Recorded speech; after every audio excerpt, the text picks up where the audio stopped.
Well, untold stories and inside secrets. Netflix released the first 3 episodes of Prince Harry and Meghan's documentary series. The highly anticipated episodes document the Duke and Duchess of Sussex upbringing, their love story, and of course their new lives in California. ABC News royal contributor Robert Jobson joining us for more. So Robert, what do you think? Your first reaction to the first 3 episodes, did it deliver what it was promoting? Well, I must admit, I think that the Oprah interview had certainly more truth bombs, more big shocks and revelations. I do think that this was damaging to the royal family, but not in the same way that the previous interview was. I found it uncomfortable viewing at times, particularly those early shots that you're showing at the moment with the Meghan there, with the towel on her head, not looking very mentally well, really, and Harry not even know what day of the week it was. Those shots were taken very early on after their departure from the palace and from royal life, and they looked shell-shocked, looked very, almost unwell. So I hope they're okay. They seemed to be it was a much more frank and deep look into their love lives and their marriage and how they fell in love. But there were no real shots. I mean, there was an attack against the royal family, saying that there's a racist element there. There were swipes, still swipes at the King and William and Catherine, suggesting that Meghan and Harry were in love, but the royal mouths, the family have to get women that fit the mould, which suggests they're not in love, which I'm sure they will dispute. But it was an interesting watch, and I'm sure the next 3 episodes will be just as interesting. So you say you thought it was definitely damaging. Can you be specific?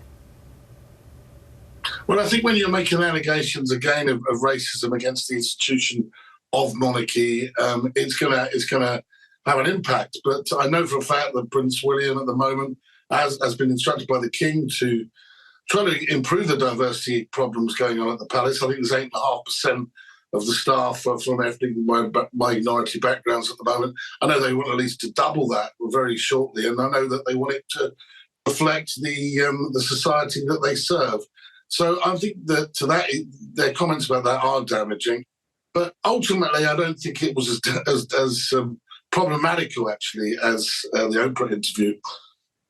And that was sort of what critics were saying, that it didn't really provide what it was promoting. Well, the opening monologue for the documentary was filmed on the same day that Meghan and Harry actually left the firm. I want to play a bit of that quickly. Hi, so we're here on Wednesday the something of March. We've just finished our 2 weeks, our final push, our last stint of royal engagements. It's really hard to look back on it now and go, what on earth happened? What on earth happened? So how is the palace responding, and how are people in the UK responding?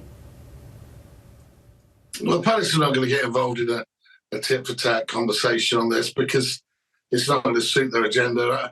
I think that there's a bit of a dispute running around saying that Harry and Meghan or Netflix claim they were approached. The palace sources are saying they weren't approached, but that's, you pay your money, you take your choice.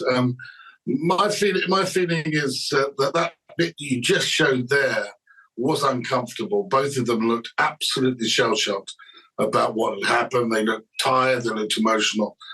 Going forward, I think actually that they've told their story now. I know we've got Harry's book coming out, Spare, and he's going to tell more of his story, but I think that they've had more than their fair share of airtime. Stay tuned. Robert Jobson, appreciate you calling in. Thank you. Hi, everyone. George Stephanopoulos here. Thanks for checking out the ABC News YouTube channel. If you'd like to get more videos, show highlights, and watch live event coverage, click on the right over here to subscribe to our channel. And don't forget to download the ABC News app for breaking news alerts. Thanks for watching.